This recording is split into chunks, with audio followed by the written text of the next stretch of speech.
So hi everybody, my name's Cassandra and I am here helping with Lifting the Lid, and we are joined by Ben and Jack today, and they run the New Normal charity. So basically, it was 2016 that you guys met, was it? And could you tell me a bit more about the beginnings and how that went?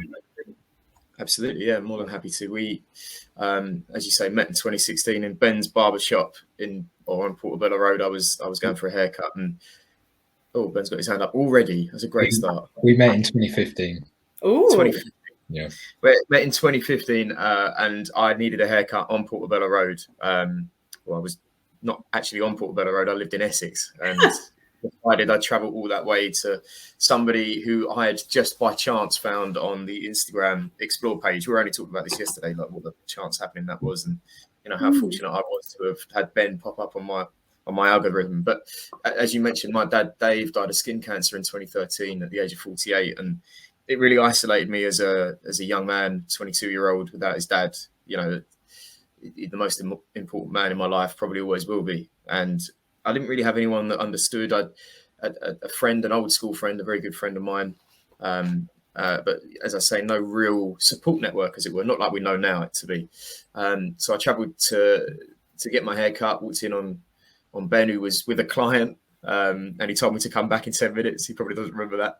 So I went and got coffee, came back, and then sat in his chair and did what I do with every person, that's talk about my dad. We spoke about football and other things as well, but it was then Ben who took the turn to tell me that his dad Steve was terminally ill, and our friendship blossomed, not just because of our dads, but of shared interests, and the rest is history, as they say. But very, very chance happening. Very fortunate that it happened, because not only did it mean that we were able to find this amazing charity, but it gave me the space and Ben the space as well to talk about our best friends in the whole world, our dads.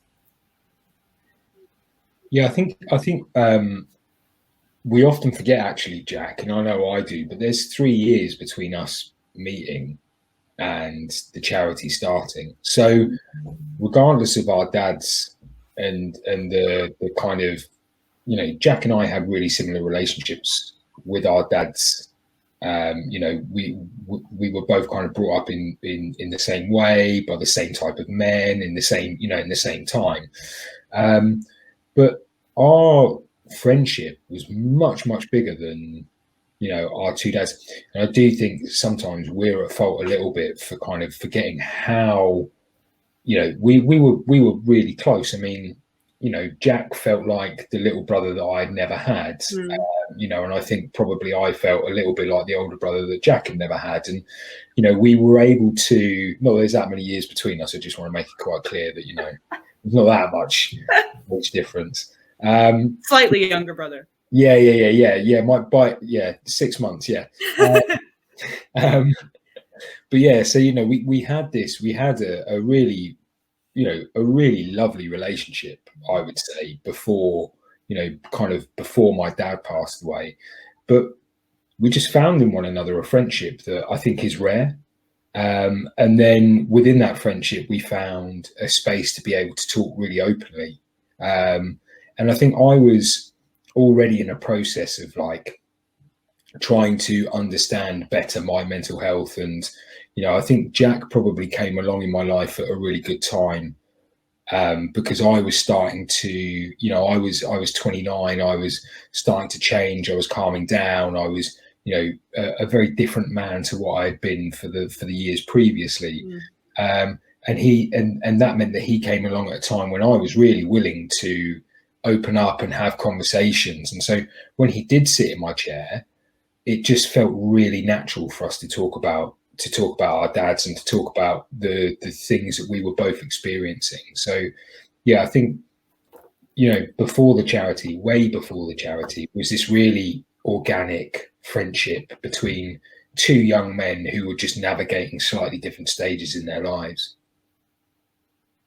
It's amazing. I think what I'm hearing is by being vulnerable, Jack, it kind of opened up kind of a whole world really between you two. And there's something so powerful in that vulnerability, I think that's kind of what always amazes me is the second someone opens up that space a little bit, you can really explore it and go somewhere with it. Oh, absolutely. I couldn't agree more, Cassandra. I mean, I think Ben and I are very fortunate that we are two very openly honest men. You know, I had therapy at senior school because my mum and dad divorced, and I was taught from a very early age that bottling things up wasn't a good idea, and I didn't perhaps really appreciate what a skill that is to have growing up, the ability to talk about your emotions. You know, certainly as a man as well. You know, this is, you know, an important topic, and I think being sat in Ben's chair and meeting someone like me who just talks about his emotions, talks about his dad, you know, it's been second nature to us both our whole lives, I would suggest. I mean, certainly mine, Ben's gone through his own process to reach where he is now, but certainly for, you know, the amount of time we've known one another, which is, you know, a good few years now, neither of us have ever shirked the opportunity to talk about our emotions or to speak up when we're feeling sad. And offering each other that vulnerable space, and you know, the hundreds of attendees we've met since running our groups, doing the same, and not necessarily even talking, but listening and being open to emotional listening. You know, it's groundbreaking. It has been groundbreaking for me in my life, and it's just changed the entire narrative around my grief. I struggled prior to having that space. You know, as I say, I was isolated, much like most or many of the attendees that come to our meetings. You know, before you sit and partake in a good grief meeting, chances are you've not had the opportunity to talk so openly about your grief. But as a mental health conversation, you know, as a whole, as I say, I've always been a vulnerable man. I guess I've always been a man who's happy to talk about his emotions, and meeting other people who are willing to do the same is life changing. I think it's great that you were able to, at the age of 22 as well, Jack, you know, because at the age of 22, like I was, you know, sort of deeply depressed at times, like waves of depression. And like I found my kind of way out through writing, through poetry. And like, you know, I remember being that age and like my friends actively like taking the mickey out of me because I wrote poetry and because it was my, you know, it was my place to kind of talk. And I think, you know, Jack at 22 to be able to kind of, you know, talk and find that space at such a young age for such a young man, you know, you're 29 now. Like you're 30 now. Yeah, 30. When was you wouldn't believe it? No. Your birthday? No. May. Is it your birthday in May? End of August. I mean, you are a good friend. He does usually get this sort of thing right. No, he did send me. He sent me a happy birthday message. I forget everyone's birthday. Unless it's the day. No, do you know this is the day. This is true. We were arranging a brand new meeting this year, and we were talking about the launch date. And Ben decided that the launch date better be the X of the X, and then realised himself that was in fact his own birthday, so he couldn't do it. So he'd forgotten his own birthday. He doesn't just forget everyone else's. Yeah, I think we spent weeks actually working towards this. For ages, I was like, what am I doing on that day? I haven't got anything on my calendar, but I'm definitely up to something. There's something. Yeah. And then I don't take it personally. It's the 11th of March, isn't it, your birthday? It is, yeah. Oh, I'm the 14th. I remember. Oh, fellow Pisces. Yeah. Oh, that's sweet. My dad's was the 8th of March, so there we go. Oh, yeah, that's good energy around that time. Yeah, there is really good energy. But yeah, I think for me, like it took me until I was, you know, my journey with my own mental health. I mean, you know, like I say, like I was writing poetry from a young age, and I was kind of exploring my depression through kind of. Well, I thought I was John Cooper Clarke. If you know who John Cooper Clarke is, he's a wonderful poet. You know, but I genuinely believe that I was him. I wasn't. I was rubbish. But you know, I think it took me a bad relationship breakup and to realise that I was not a very nice person and that I wasn't the person that I wanted to be. And you know, I saw a lot of, you know, Jack and I often talk about the things that our dads have taught us that we've had to unlearn. You know, the process of unlearning because of the relationships that we had with our dads.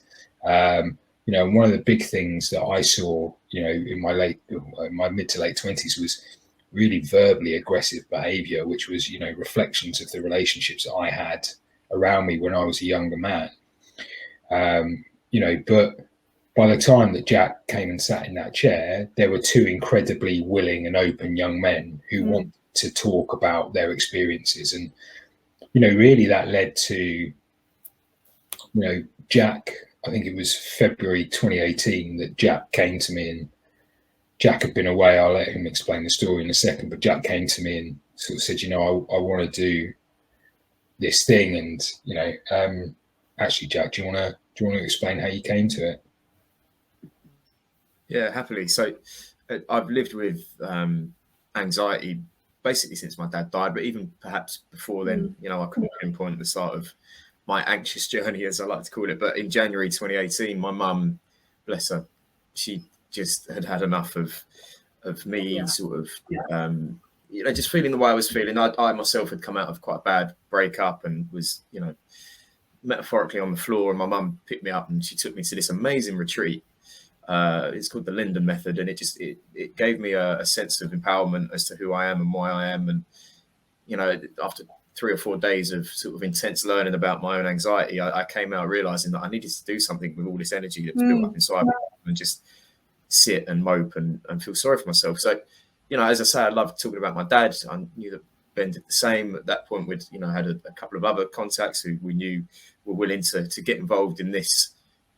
We didn't quite know what it was, but a sit-down conversation with people much like ourselves. But I said to Ben in a restaurant in Hoxton, we need to do something, and suggested that we take this idea to the hospice that my dad stayed in. And Ben sort of said, well, why don't we think bigger, mate, and let's take it into central London, which is exactly what we did. And in March 2018, we hosted our first Good Grief session, which looked largely different to.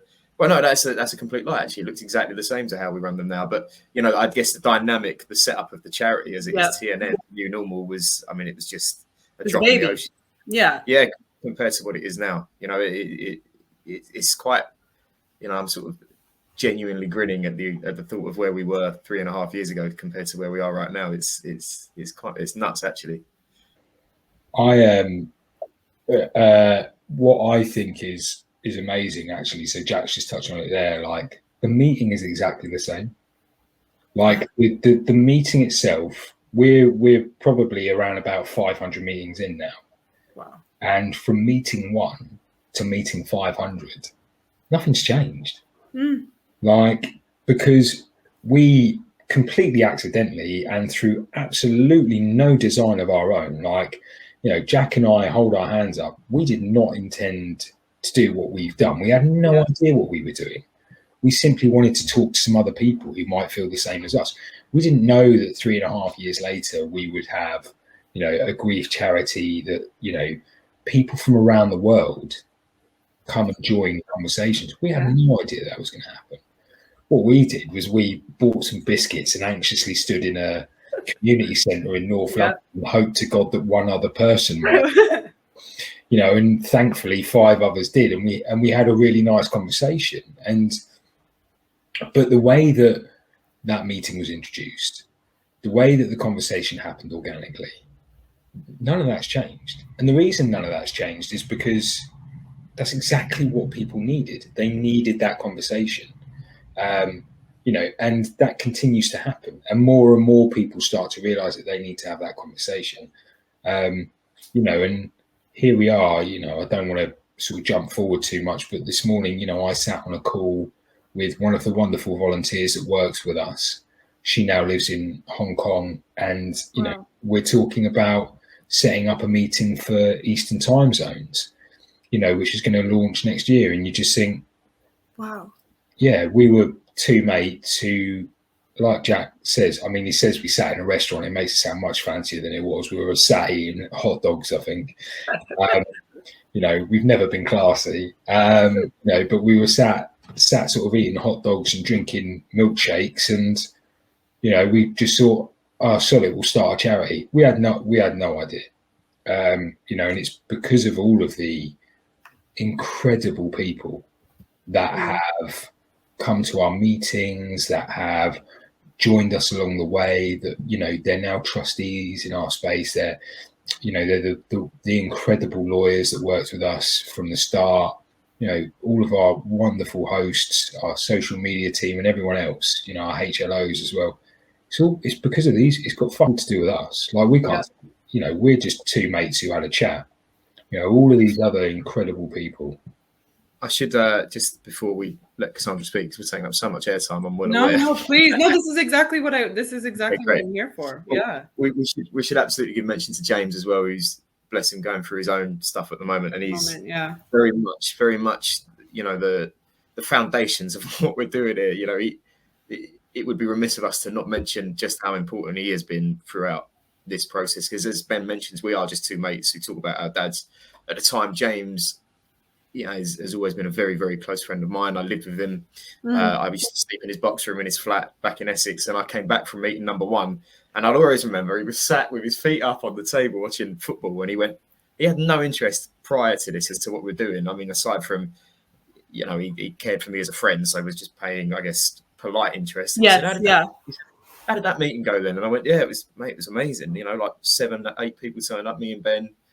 I did most of the talking because I felt like a dog that had his muzzle removed. But, he sort of sat there and he said to me, he just nodded and went, I'll probably get involved in that, I reckon. And that was it. And then what a legend. James very much was the power in getting our charitable status. James is very much, as I say, the stable foundation. Ben and I have all these weird and wonderful ideas. We go off and we host meetings, although not as many as we once did because of our wonderful volunteers, as Ben mentions. But James does the stuff that we have got no right to even get involved in because we don't know how to. The contracts, the lawyers, the sensible conversations, and he's a massive part of what we do. He's very much the point of the triangle, and we wouldn't be here without James. That's amazing. So nice. What I'm finding, just hearing you guys go back and forth, there's so much care and so much love. And I just think when that's the foundation of what you're doing, how can it really, you guys had no idea what was about to happen, what you were about to embark on, but you're like, hey, we've got you and me, there must be more of us, right? And let's spread that conversation further. There's something, Ben, that you said that I want to pick up on. And it'll give you an opportunity to both of you to share a bit about your dads. You said that they were quite similar. I'm just a bit curious about that. How so? And how do you think that's influenced how much you bonded? Or I just kind of want to hear more about them as people.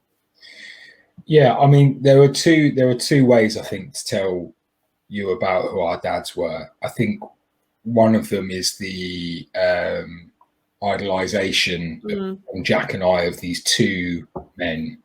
My dad was a builder. I grew up watching him being a strong, physically, mentally guy. He was the archetypal geezer. He could dance. He was handsome. He was charming. He made everyone laugh. Everyone liked him. He raised me on the football terraces in the 90s. Horrible place on reflection, full of violence, aggression, and the reality is as well that I was a young man being raised in the 80s and 90s in sort of suburban Britain, suburban England, which Jack and I we spoke about this yesterday a little bit on the way to where we were going yesterday, and one of the things that I've been doing a lot of at the moment is sort of quite deep reflective work about who I am as a person, and what being brought up in the way that I was brought up has done and meant. And when we talk about our dads being certain type of men, our dads were wonderful men to us, but also as well, our dads were very much men of their generation. And I would argue that in Britain, in the UK, we have this, there's a casual nature to racism, to homophobia, to anti-feminism, to xenophobia, it's all a joke and a laugh, and Yes. It don't really mean any harm, mate. It's that. Yes.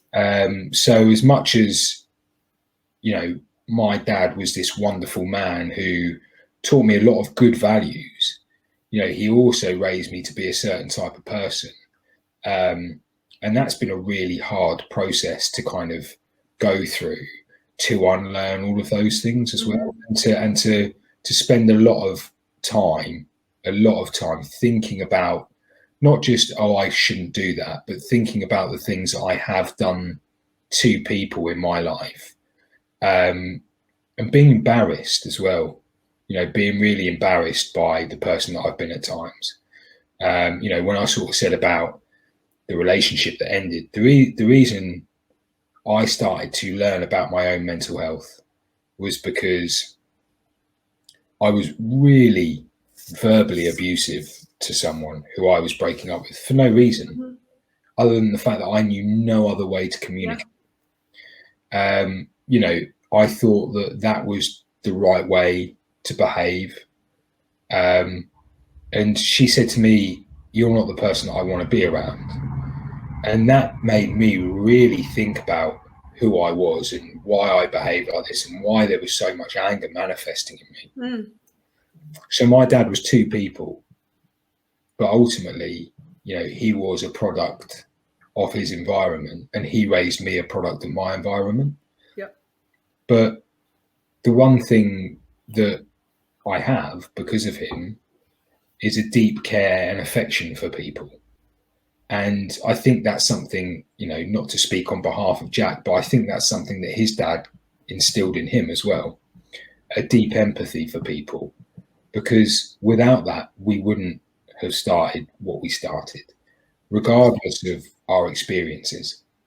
My dad was flawed. My dad was a flawed man. He was, to me, perfect. Yes. But looking back now, very, very flawed, and he'd be the first to admit that, given the opportunity. But to go back to your question, we were very much bonded because we had similar dads.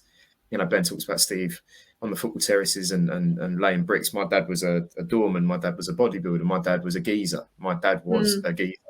Like you heard him before you saw him. Yeah, he was an enormous stature and physical presence and emotional presence. And to me, he was the perfect dad. And I will always be forever thankful for that. And if I'm ever lucky enough to have children of my own, I like to think that, if I'm half the dad my dad was to me, then I'll be an amazing dad, you know? So that immediate bond was there. And in the 8 years since he's been gone, which is just unbelievable to say out loud, that still floors me. I've done so much in way of my relationship with my dad has developed so much for good and for bad. And there's been mentions I was brought into the world by my dad, or brought up in the world by my dad to be a certain way. And I think since he's died, I've found the right path, and he'd be so proud. I know that. And I like to think that if he were here as well, he'd be doing the same. But we're very fortunate as both actually to have that awareness, but also to have had the dads we had. We can idolize them at times. We do, but he wasn't perfect. Again, I won't speak for Ben, but I know he'll say the same. But it definitely, it gave us the empathy for other people, but it also gave us our friendship. I love hearing about I love hearing about people's dads, and I love hearing about people's geezer dads. Yeah. I think it's great because it reminds me of my dad when they tell me stories of the trouble they'd get in, or the funny stories. They were human beings and they were flawed, but they were our dads as well. And it's nice to have that awareness. And it's nice to be putting their names to some good and to some good change.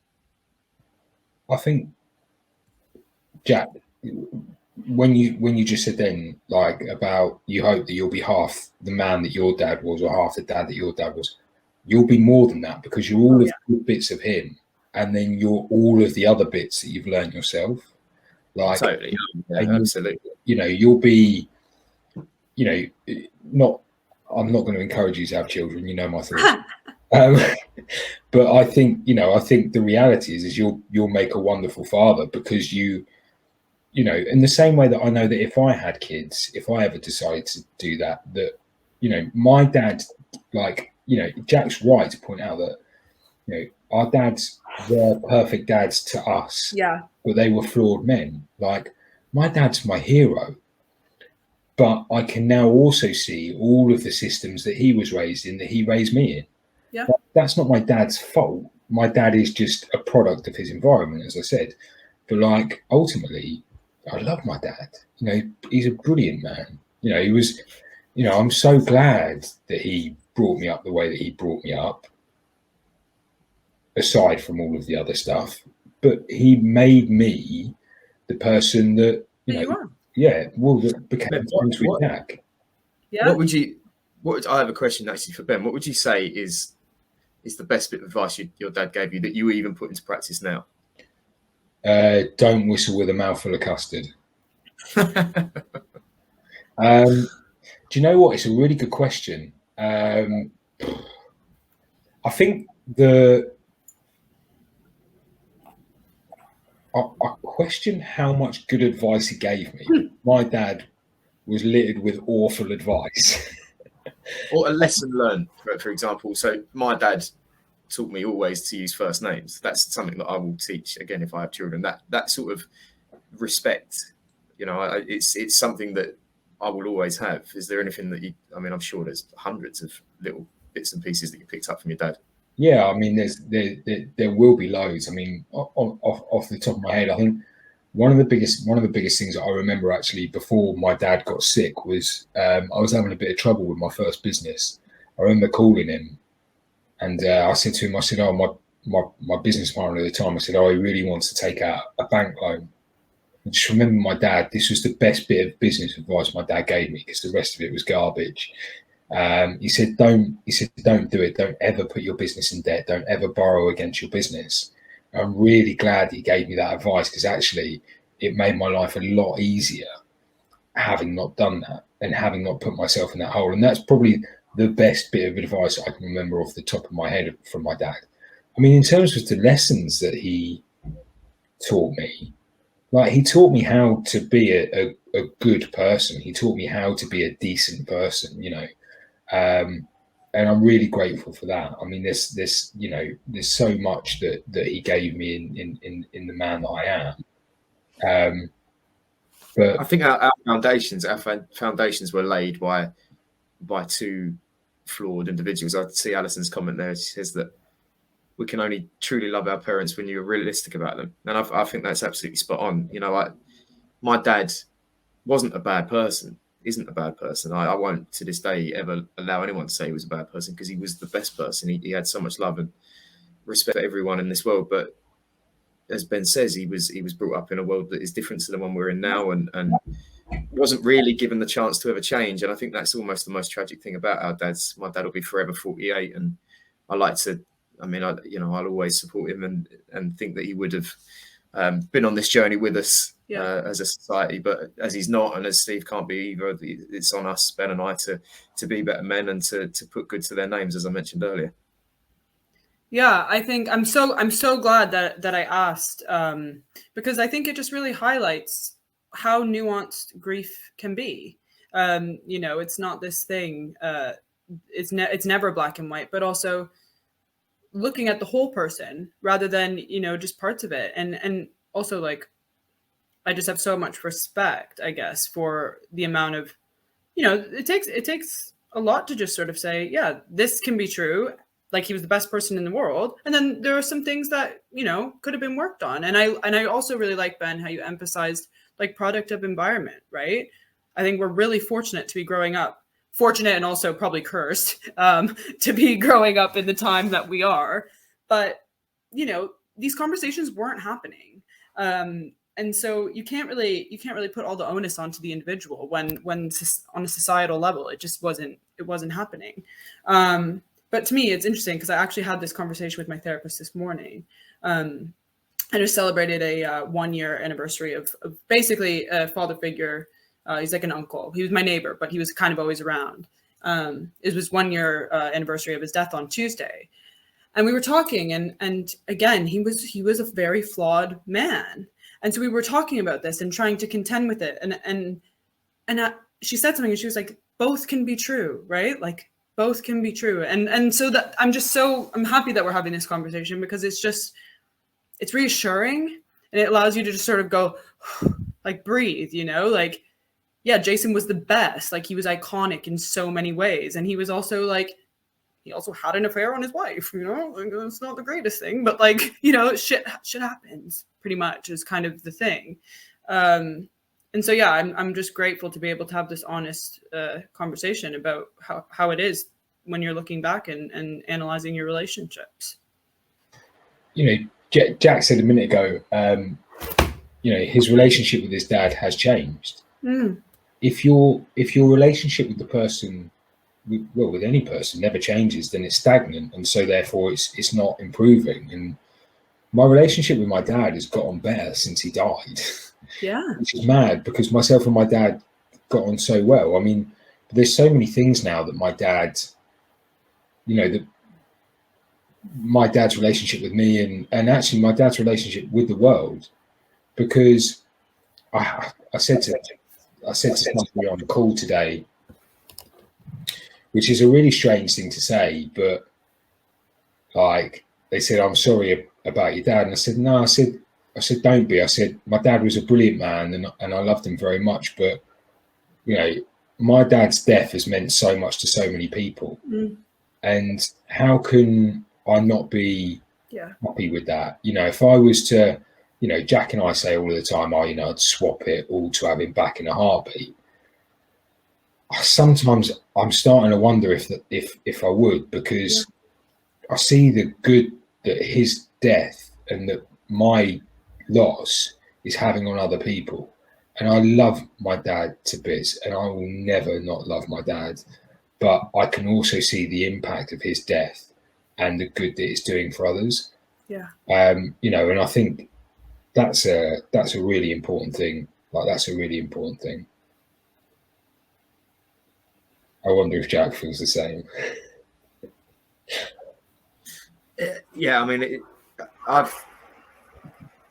if ever I've spoken to people recently who have lost their people very close, I'll often say I would give anything for you to go back. Like, if I had the option to go back to my dad, I would give it to you to go back to your person, because I'm with Ben. I mean, I'm 8 years on. For anyone that's watching who's 8 years down the line, it doesn't get any easier, of course. I don't miss my dad any less or any more than I did when he died, but my life has adapted around the fact he's not here anymore. And there are elements of my life that have improved greatly. The biggest element of my life that hasn't improved is the fact that I don't see my dad every day and I don't speak to him every day, and I don't, I've lost my best friend in the whole world. He's not here physically, but every other element of my life has improved. Everything else is topped up. I've grown, I've matured. I'm not a 22-year-old boy anymore. I'm a 30-year-old man, and perhaps a lot of this would have happened anyway, but we will never know that. This is the hand we're all dealt, and as Ben mentions, we've adapted and we've become better people for it. So would I swap it all for my dad? It's very difficult to say definitely no. Yes, but my life as a young griever has improved, and it's for anyone watching who feels completely isolated and like there's no hope, there really is, because I never thought my life could improve without my dad in it. It's just not an option. It's just impossible. But it has. It's been a wild ride, and I've got a lot of TNN to thank for that. But yeah, I'm in a better place now than I ever was with my dad, definitely. Can I ask, Jack, do you think that because obviously you would have changed, right? Because you were already a young person who was willing to talk openly. You had already been, you'd already been in counselling previously. How different do you think you would be if your dad was still alive? Oh, it's grossly different, wildly different. I wouldn't be this person. I think the person. I mean, it's very difficult to say. It's very difficult to say. It's an impossible question to answer. I think I would be largely. That's all I can say. I don't know how I would be different. A lot of that would be dependent on whether my dad was willing to grow and learn. If my dad wasn't willing to grow and learn, I perhaps wouldn't have grown and learned myself, because he was important to me.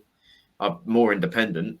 I'd have been less independent if my dad was still around because of who he was. And, I think the relationship we'd have now would have not changed. It would have only been stronger. We'd have been best friends. He'd have been my confidant, the person that gave me the advice.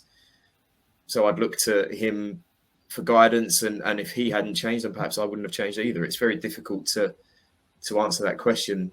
But as I say, it's not something I often think about. It's crossed my mind. I certainly wouldn't be running a mental health charity. I know that much.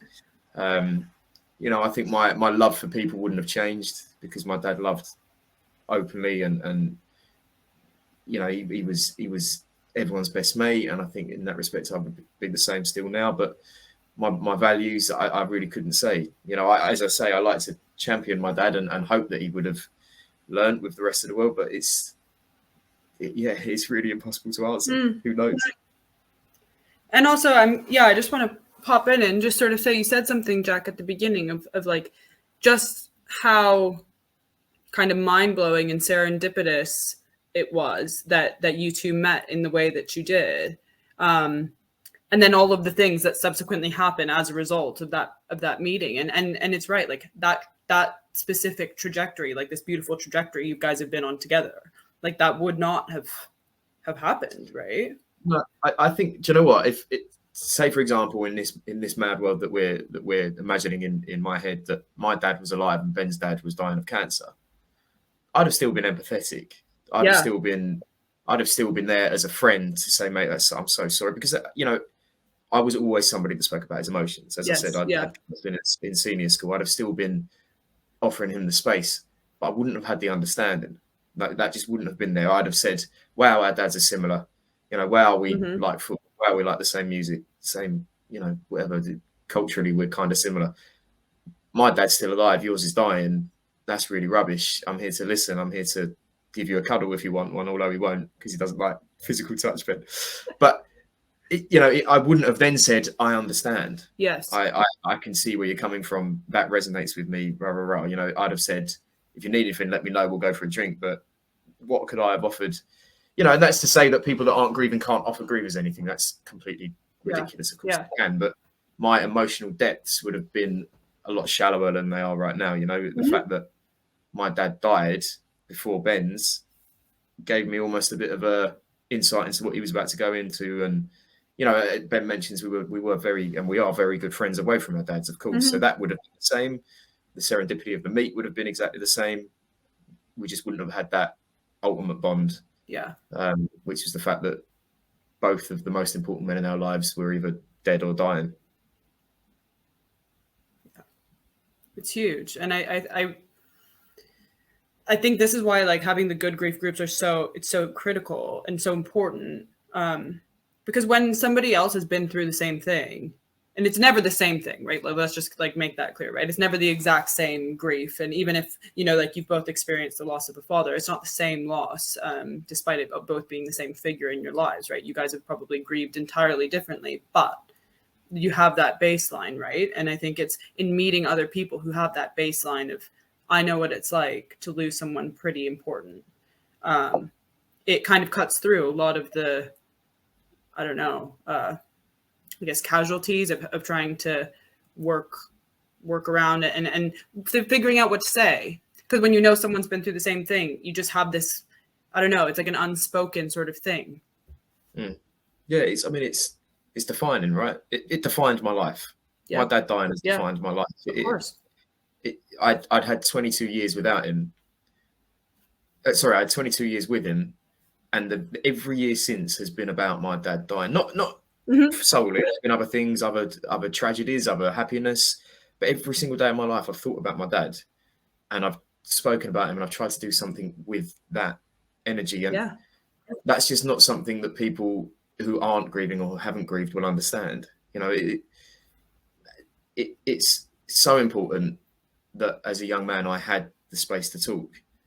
In Ben, I found that space, you know, and Ben, although slightly older, he'd lived his 20s with his dad, was about to start his 30s, another phenomenally difficult decade without the most important support, you know, that he has. And it is defining. It defines everyone if you're lucky enough to, well, I mean, I was going to say if you're lucky enough to have had a good relationship with your person, but that's not true either. If you've had a relationship, good or bad, it doesn't matter if it's good or bad. If you lose someone that plays or is supposed to play an important role in your life, it's traumatic. And to have experienced trauma at the ages we experienced was defining. And yeah, I mean, I'm forever grateful for my friendship with Ben and for the people we've met who get it.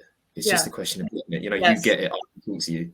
Actually, it's a friend of mine. We were in a pub. This before I met Ben, and there was a guy in the year below me at school. I'd just found out through a friend that his dad had died, and I wasn't particularly. In fact, I wasn't close to this guy aside from being his friend on Facebook and knowing his name. And I went up to him in a pub and I said to him, if you want to chat, mate, you know where I am. Like, we've never really chatted before, but I'm here for you if you want to speak about your dad. And I went back to my mate who wasn't grieving. He was like, why'd you do that? I was like, what? He said, why do you go and seek people out who have lost parents? And I said, because he understands. That guy knows where I am at the moment, or, you know, he feels the pain that I've felt, as opposed to, and I wasn't being rude to this person, but you who has a mum and dad and who hasn't grieved, and I suppose can't understand, can't resonate. So yeah, it is very important that we find people that get it. And that, as you say, is the importance of our groups. We have a question that popped up related to this from Holly. She said, do you think that your relationships now with people who have been bereaved are on a different level to those who haven't been bereaved? Like, can that connection ever be as strong with someone who hasn't been? Yeah. I mean, they're different relationships. I think that you can't, like, all right, I've got Jack in my life who is a really important person because our dad's died, but it doesn't mean that my friends who haven't lost someone aren't important to me as well. Like, it just means we have a different relationship. Like, I think you can't, and this is my opinion, you know, this isn't everyone, you can't go around looking specifically for people who have been through exactly the same thing as you and then putting loads of importance on them. That's not how life works. You know, it's like eating the same meal every single night for dinner and expecting to still enjoy it. You can't do that. Like, there has to be variety. There has to be different types of people. There has to be different types of relationships. There's not, then we don't evolve and we don't grow. Like, putting loads of emphasis on, like, oh, well, do you know what? They've been through the same thing as me, so therefore their relationship is more important than somebody else. You know, because we have a bond through trauma, that means that we understand one another better, and therefore that's a relationship. Yeah, that I should focus on that. And, you know, like, Jack is really important, but if it wasn't for my other friends, you know, then I wouldn't have an escape from being around people where we discuss grief. Like, you know, so I think sorry, Ben, I wonder if you agree, mate. There's also nothing more beautiful, in my opinion, than meeting someone, and this is to slightly contradict what I've just said, but meeting someone who hasn't grieved, who hasn't lost somebody, who does get it, who does understand, who, you know, can't put themselves in your position and understand, but understands how much that person meant to you, wants to give you the space to talk about that person, asks you questions about that person, is there to pick you up when you're feeling down. You know, that is a really important thing as well. And I think sometimes I've been at fault for getting lost in a connection with somebody because they get it, you know, because they're grieving too. It can be quite a, you know, that's a negative thing. I think when you define and identify someone because they're grieving or because they're not, it can be quite problematic. So no, to answer Holly's question, I think it can be as strong with people that aren't grieving. And James is a great example. Like, James is a great example of that. As I mentioned, one of our very best friends who, when we set this charity up, hadn't, as Ben would joke, the only thing he'd lost was his hairline. But, you know, aside from that, you know, and a great example of a man who just got it. He just understood what me and Ben were doing and the importance of our dads. And when you're talking, Jack, I hear, to me, like, the thing that comes to mind is it's kind of like grief literacy. You know, so someone that has kind of taken it a bit, I guess, onto themselves to learn, you know, maybe, or try to look into what it could be like to lose someone, or, you know, just kind of knows what to say. I think that's a lot of it is, you know, people don't know how to have the conversation, I guess, or how to hold the space.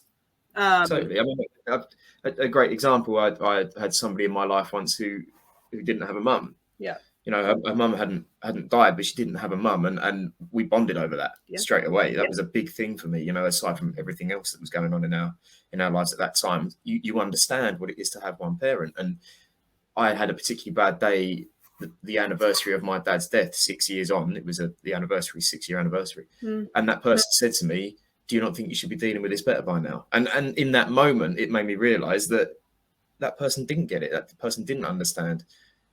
She herself had suffered a loss, was suffering a loss, but didn't, as you just said, didn't have the language to, or the know-how to support somebody who needed that support at that time. And you know, it's not on everyone to understand from the get-go. It's lovely when somebody does, and that's where someone like Ben is brilliant in my life, and vice versa, I'm sure. But it's the willingness to learn, and simple questions. You know, I there's nothing better. I love being asked about my dad. I love people that didn't know my dad asking me about him. I think it's honestly, that's better than any gift anyone could give. You know, if someone said to me, "What was your dad like?" I want to hear about him. That to me is gold. You know, just to pull up on that, the person in your life there, Jack, the relationship that they had with their mum, you know, and the loss that they had of their mum, or the loss of that relationship, was so very different.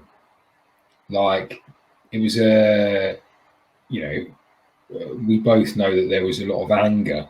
There was a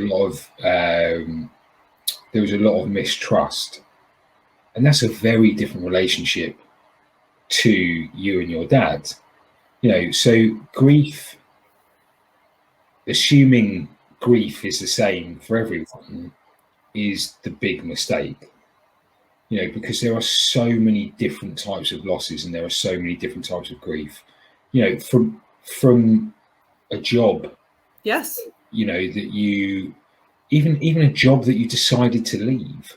Oh yeah, I'm in that process literally at the moment. Right? Yeah, it happens. It happens. Hard. Yeah, it's hard. Like, yeah. You know, and so to assume that everybody has the same level of empathetic understanding, well, there's a mistake. And also, as well, there is the danger of trauma bonding. Yeah, and that's a really very difficult place to find yourself in, because when you start to trauma bond with someone, and then you get a little bit down the road and you realize that, oh shit, our experiences aren't the same. You know, you're in a really bad place for all parties involved then, because you've put so much emphasis on something that actually isn't the same. Go on, Jack. Yeah. I was going to say, I would, again, just to sort of touch on Holly's point, I would say just to meet everyone on a level that you would anyway, you know, treat everyone the same. Yeah. And then when you find out if they have similar experiences to you, then you explore that, and you don't judge on any connection on whether or not someone's grieving. I've done that. I have absolutely done that. And this person was talking about now, one of the first things I said was, my dad's dead. And she replied, oh, well, I haven't got a mum. And all of a sudden, connection. Love hearts appeared around my head, and I thought, this person understands. We're gonna have an amazing time, and we did. But as Ben mentions, we trauma bonded. It wasn't what I thought it was going to be, and it came to an end. And these, you know, these connections don't just have to be romantic. They're friendships. And to be honest, family relationships, family connections. You know, I've had very, very different relationships with my dad than a lot of my family members, and that can be very difficult as well. So if you're grieving, you might not get it. That contradicts what I was saying earlier, but it's wholly on the person that you're talking to. Absolutely. And I think what this conversation is kind of highlighting is just how complex grief is, right? Like there's no right way to do it. There's no wrong way to do it. And everybody responds to it so differently. Something I want to kind of talk about is just how refreshing it is to speak to two men so openly. And from my perspective, I guess it seems quite important, I would imagine, to maybe empower other men to do the same. Is that something you guys think about actively, to have men kind of at the forefront of this conversation, especially around grief and loss? One of the things that I think is really important is that we don't just empower men to have a conversation. Like, mine and Jack's role isn't to get other men to talk. Mine and Jack's role is to continue the growth of the charity, to allow as many people as possible to gain the access to support that they need. Yeah. Myself and Jack being men is just, it's a part of it. Yeah, it's a consequence. Yeah. We are, obviously, we stick out like a sore thumb because not as many men are having as many open conversations as perhaps we would like. But let's be real. There's not enough people having open conversations. Yeah, period. Yeah. Like, we are currently walking around with our eyes shut for the most part. Yeah. These are conversations that everybody should be having. This is self-exploration that everybody should be having. I was having a conversation earlier today. One of the things that really frustrates me is that there is this emphasis, particularly in this country, on the idea that you go and talk to somebody when your entire world collapses. Yes. Like, how is that healthy?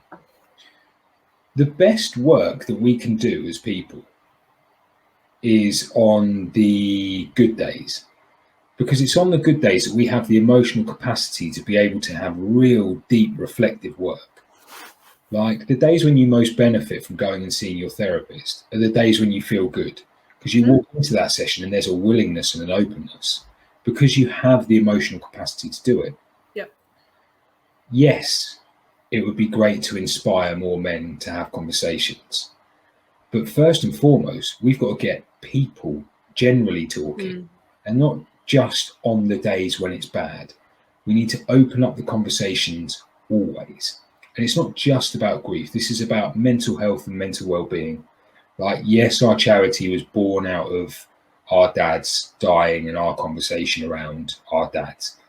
But we have, all of us, got to start to become aware of the fact that if we want to actually make changes to the place where we are right now, if we want to break down the systems that are in place, if we want to evoke change and genuine revolution, like genuine revolution, that starts with ourselves.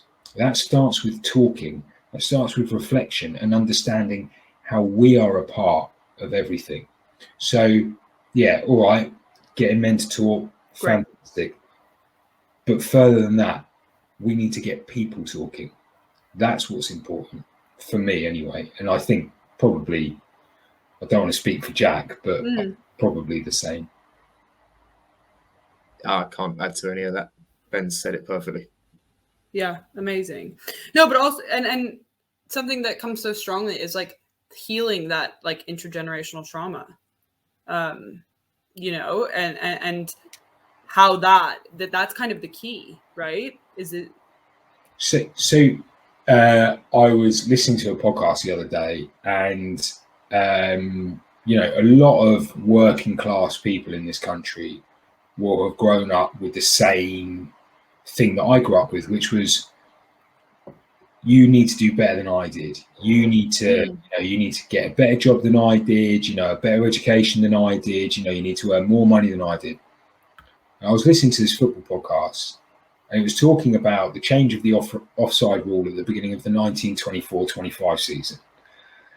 And they digressed in this podcast and started talking about the First World War and how a lot of the officer class was killed off in the First World War because they were the first people over the top. And this left a space in normal civilization when young working class men came back from the war, that they were given the opportunities, the intelligent, articulate, young working class men were given the opportunity to move into management roles for the first time ever. And this then created the social mobility concept of, oh, well, I'm working class, but I can become middle class, right?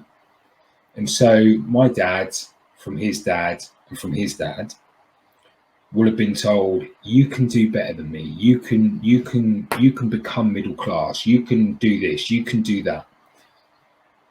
And when we talk about intergenerational trauma, this is a fantastic example of that. That I lived with my entire childhood, and not only my entire childhood, all of my adult life as well.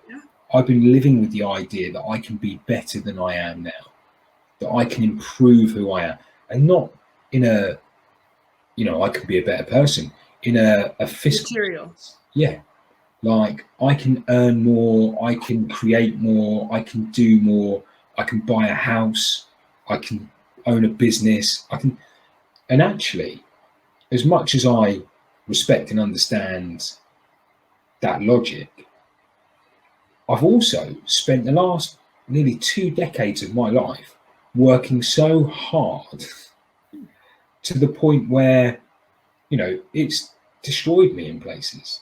And Yeah. it's taken me until now to start to realize.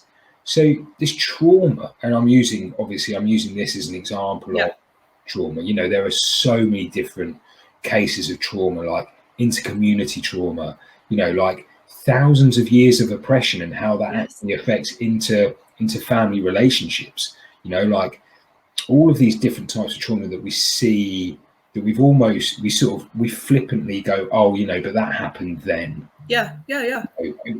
When you know, when kind of the Black Lives Matter protests were happening last year, and people were saying, oh, slavery was abolished, Yes. you know, all that time ago, so what's everyone upset about?